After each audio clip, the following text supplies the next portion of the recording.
Welcome to State of Events. I'm Sarah Sullivan. And I'm Jessica Mojonnier. Berkeley police made 6 arrests over the weekend in the crackdown on laptop computer theft.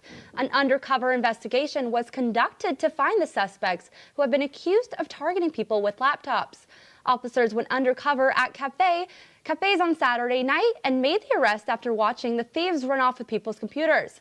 Cafe Strata on College Avenue has been struck 4 times now. In early February, 3 thieves stole 5 laptops in 2 separate robberies. Police hope the series of laptop thefts that have plagued the local coffee shops has come to an end. Our hearts and prayers go out to the families of those killed in the mass shooting at a Florida high school on Wednesday. The suspect, a 19-year-old Nicholas Cruz, faces 17 counts of premeditated murder, 1 for each of the victims he is accused of killing.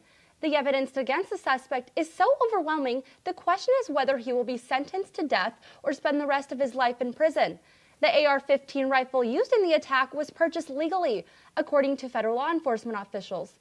This sparks outrage for many across the nation as gun control laws are debated and protested.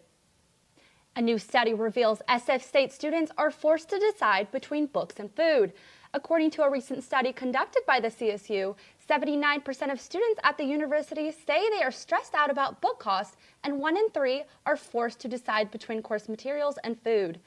This new study, which was released earlier this month, shows that the combined cost of course materials, food, and the scarcity of housing has led nearly a quarter of SF State students to consider dropping out.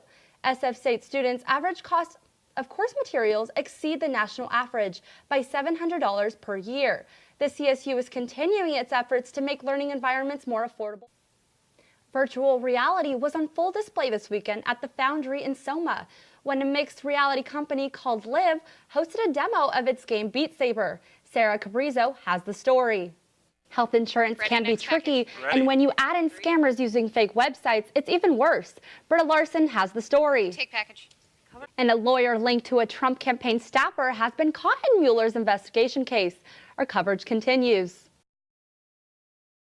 Thank you, Verani. Fox News host Laura Ingraham started a highly publicized feud with NBA player LeBron James.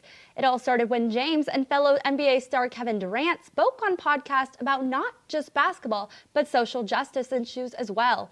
After the podcast was broadcasted, Ingraham told James to just shut up and dribble the ball on her own show. James rejected the advice from the Fox News host and voiced that he has the right to speak up about social injustice. Marvel Studios is catching the attention of not only their fans, but also Michelle Obama. Donald Trump is back at it again, assaulting people on his Twitter, but this time it's Oprah Winfrey. The Black Panthers made $200 million in ticket sales over the weekend. It's crazy. Oh my gosh, have you seen the movie? I saw it over the weekend. It was great. I have not, but I need to. That's all we have for State of Events. Thank you so much for watching.